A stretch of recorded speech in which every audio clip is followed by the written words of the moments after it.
સુરતના લીંબાયત વિસ્તારમાં મતદારોને નામ 7 નંબરનો ફોર્મ ભરી રદ કરાવવાનું કાવતરું હાથ ધરાયું હોવાના આક્ષેપ સાથે પોલીસ ફરિયાદની તજવીજ હાથ ધરાઈ છે। સુરતમાં મતદાર યાદી સુધારણા કાર્યક્રમ વચ્ચે મતદાર જીવિત અને હયાત છતાં ફોર્મ નંબર 7 ભરી વાંધા રજૂ કરાયા હતા। ભાજપના વોર્ડ નંબર 25ના કોર્પોરેટર સામે ગંભીર આક્ષેપ કરાયા છે અને જણાવ્યું કે માત્ર લીંબાયત વિધાનસભા મત વિસ્તારમાં 31,000 ફોર્મ નંબર 7 ભરાયા છે, જેમાં વધુ સંખ્યામાં મતદારો મૃત હોવાથી નામ કમી કરવામાં ફોર્મ નંબર 7 ભરાયા છે। મતદારો જીવિત છતાં મૃત જાહેર કરી નામ કરવા ભાજપ કોર્પોરેટર વિક્રમ પાટીલે ફોર્મ નંબર 7 ભર્યા છે, તો કોંગ્રેસના પ્રભુત્વવાળા વિસ્તારમાંથી વોટ કમી કરવાનો પ્રયાસનો આક્ષેપ અસલમ સાયકલવાળા દ્વારા કરાયો હતો અને આ મામલે સલાબતપુરા પોલીસ મથકે 228 લોકો દ્વારા લેખિત અરજી કરી હતી। ત્યાં મતદારોને મૃત ઘોષિત કરનાર ભાજપના કોર્પોરેટર સામે ગુનો દાખલ કરવા માંગ કરાઈ છે, તો પોલીસ મથકે મોટી સંખ્યામાં મતદારોએ વિરોધ દર્શાવ્યો હતો। અંતર્ગત મતદાર યાદી સુધારણા અભિયાન હેઠળ જે ડ્રાફ્ટ મતદાર યાદી પ્રસિદ્ધ થઈ, જેમાં 163 લીંબાયત વિધાનસભાના મુસ્લિમ સમાજના જે મતદારોના નામ નોંધાઈ ચૂક્યા હતા, આવી ચૂક્યા હતા, એવા નામોની સામે ભારતીય જનતા પાર્ટીના પેટમાં તેલ રેડાયું હોય કે ભારતીય જનતા પાર્ટીએ પોતાની મુસ્લિમ વિરોધી માનસિકતા છતી કરી હોય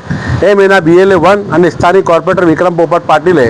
આશરે 30,000 મુસ્લિમ મતદારોની સામે ફોર્મ નંબર 7 ગેરમાર્ગે દોરીને કે પાયા વિહોણા આક્ષેપો કરીને કોઈપણ પ્રકારના પુરાવા રાખ્યા વગર એ ફોર્મ નંબર 7 દ્વારા એના નામ કમી કરવા માટેની વાંધા અરજી મૂકેલ છે, જેની સામે લીંબાયત વિધાનસભાના મુસ્લિમ સમાજમાં સખત વિરોધ છે અને એ મુસ્લિમ સમાજ પોતાના ન્યાય અધિકાર માટે, પોતાનો સંવૈધાનિક અધિકાર કે પોતાની ભારતની નાગરિકતા કોઈ છીનવી ના જાય એના માટે કલેક્ટરશ્રી, ચૂંટણી જે મતદાન અધિકારી છે, નોંધણી અધિકારી છે વિધાનસભાના, એને અને પોલીસ સમક્ષ લેખિતમાં ફરિયાદો કરી છે, અમારા દ્વારા રજૂઆતો થઈ છે। રજૂઆતનો મુખ્ય એ જ છે, મુદ્દો એ જ છે કે જે કોર્પોરેટરે જે BLA 1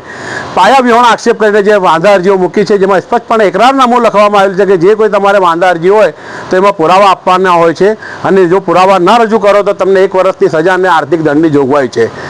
ચૂંટણી પંચ અને ભારતીય જનતા પાર્ટીને શોની જે ષડયંત્ર હોય એમ આજ દિન સુધી છેલ્લા એક સપ્તાહથી આ કાર્યવાહી થઈ રહી છે, પરંતુ ચૂંટણી પંચ એટલે કલેક્ટરશ્રી કચેરી દ્વારા